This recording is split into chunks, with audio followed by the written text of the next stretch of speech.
বাপরে বাপ, কি ভাবছো এ মেয়ে আবার নৌকাও চালাতে পারে? হ্যাঁ, আমি নৌকাও চালাতে পারি, শুধু পার্থক্যটা হলো এই যে আমি নৌকা চালালে জায়গায় দাঁড়িয়ে ঘোরে, আগে আর যায় না। ভাইকে বললাম, ভাই তুই বিলের মাঝখানে গিয়ে নৌকাটা দিয়ে আমাকে ছেড়ে দে, দেখ কেমন আমি তোকে নৌকা চালিয়ে বাড়ি নিয়ে যাই।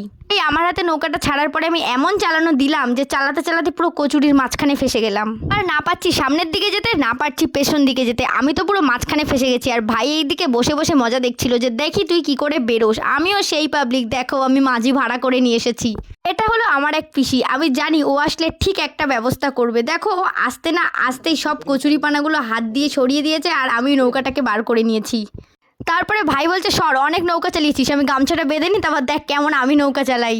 কাজের নামে নবডাঙ্কা, শুধু বড় বড় কথা। দেখো আর একজন এসে সেজে গুজে নৌকা চালাতে, আর আমি এখানে দূর থেকে অনেক শাপলা দেখতে পাচ্ছিলাম। দুঃখের বিষয় হলো এই যে মহালয়ার পরে এখানে কেউ শাপলা খায় না, তাই আমি আর তুলতেও যাইনি। ছোটবেলা থেকে জল, নৌকা, বিল এসব দেখে দেখে বড় হয়েছি, তাই নতুন করে দেখার মতো আর কিছু নেই। শুধু কষ্টর বিষয় হচ্ছে এটাই যে এখানে যাদের একটু ভেতরে বাড়ি তাদের তো ওই বর্ষাকালে বা বন্যার সময় যাতায়াতে এত সমস্যা হয় যে নৌকা নিয়ে রাস্তায় আসতে হয়।